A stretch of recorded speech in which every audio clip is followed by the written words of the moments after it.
Chapter 3, in which Pooh and Piglet go hunting and nearly catch a woozle. The piglet lived in a very grand house in the middle of a beech tree, and the beech tree was in the middle of the forest, and the piglet lived in the middle of the house. Next to his house was a piece of broken board which had Trespassers W on it. When Christopher Robin asked the piglet what it meant, he said his grandfather's name and had been in the family for a long time. Christopher Robin said you couldn't be called Trespassers W, and Piglet said, yes, you could, because his grandfather was, and it was short for Trespassers Will, which was short for Trespassers William. And his grandfather had had two names in case he lost one, Trespassers after an uncle, and William after Trespassers. I've got two names, said Christopher Robin carelessly. Well, there you are, that proves it, said Piglet. One fine winter's day, when Piglet was brushing away the snow in front of his house, he happened to look up, and there was Winnie-the-Pooh. Pooh was walking round and round in a circle, thinking of something else. And when Piglet called to him, he just went on walking. Hello, said Piglet. What are you doing? Hunting, said Pooh. Hunting what? Tracking something, said Winnie-the-Pooh very mysteriously. Tracking what? Said Piglet, coming closer. That's just what I ask myself. I ask myself what? What do you think you'll answer? I shall have to wait until I catch up with it, said Winnie-the-Pooh. Now look there. He pointed to the ground in front of him. What do you see there? Tracks, said Piglet. Paw marks. He gave a little squeak of excitement. Oh, Pooh, do you think it's a woozle? It may be, said Pooh. Sometimes it is, and sometimes it isn't. You never can tell with paw marks. With these few words he went on tracking, and Piglet, after watching him for a minute or two, ran after him. Winnie-the-Pooh had come to a sudden stop, and was bending over the tracks in a puzzled sort of way. What's the matter? Asked Piglet. It's a very funny thing, said Bear, but there seem to be two animals now.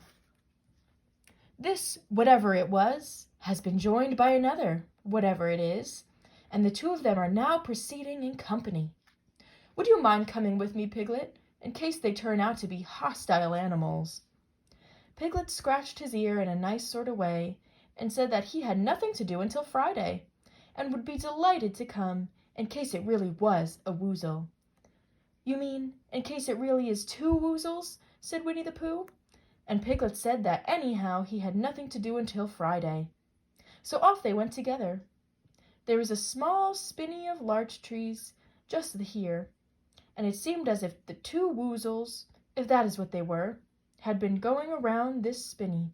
So round this spinney went Pooh and Piglet after them, Piglet passing the time by telling Pooh what his grandfather, Trespassers W, had done to remove stiffness after tracking, and how his grandfather, Trespassers W, had suffered in his later years from shortness of breath and other matters of interest, and Pooh wondering what a grandfather was like, and if perhaps this was two grandfathers they were after now, and if so, whether he would be allowed to take one home and keep it, and what Christopher Robin would say. Still, the tracks went on in front of them. Suddenly, Winnie-the-Pooh stopped and pointed excitedly in front of him. Look! What? Said Piglet with a jump. And then, to show that he hadn't been frightened, he jumped up and down once or twice in an exercising sort of way. The tracks, said Pooh. A third animal has joined the other two.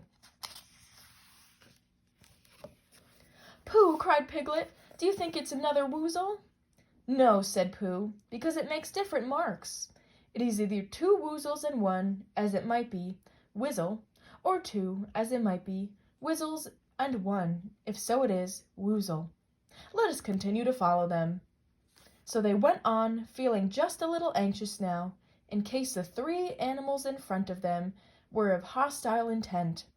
And Piglet wished very much that his grandfather, T.W., were there, instead of elsewhere, and Pooh thought how nice it would be if they met Christopher Robin suddenly but quite accidentally, and only because he liked Christopher Robin so much. And then, all of a sudden, Winnie-the-Pooh stopped again and licked the tip of his nose in a cooling manner, for he was feeling more hot and anxious than ever in his life before. There were 4 animals in front of them. "Do you see, Piglet? Look at their tracks. 3, as it were, woozles, and 1, as it was, Whizzle. Another woozle has joined them." And so it seemed to be. There were the tracks crossing over each other here, getting muddled up with each other, but quite plainly every now and then the tracks of 4 sets of paws. "I think," said Piglet, when he had licked the tip of his nose too, and found that it had brought very little comfort, "I think that I have just remembered something. I have just remembered something that I forgot to do yesterday and shan't be able to do tomorrow. So I suppose I really ought to get back and do it now." "We'll do it this afternoon, and I'll come with you," said Pooh. "It isn't the sort of thing you can do in the afternoon," said Piglet quickly. "It's a very particular morning thing that has to be done in the morning, and if possible between the hours of— What would you say the time was?" "About 12, said Winnie-the-Pooh, looking at the sun. "Between, as I was saying, the hours of 12 and 12:05. So really, dear old Pooh, if you'll excuse me—" "What's that?" Pooh looked up at the sky, and then, as he heard the whistle again, he looked up into the branches of a big oak tree, and he saw a friend of his. "It's Christopher Robin," he said. "Oh, then you'll be all right," said Piglet. "You'll be quite safe with him. Goodbye," and he trotted off home as quickly as he could, very glad to be out of all danger again. Christopher Robin came slowly down his tree. "Silly old bear," he said, "what were you doing? First you went round the spinney twice by yourself, and then Piglet ran after you, and you went round and round together, and then you were just going round a 4th time." "Wait a minute," said Winnie-the-Pooh, holding up his paw. He sat and thought, in the most thoughtful way he could. Then he fitted his paw into one of the tracks, and then he scratched his nose twice and stood up.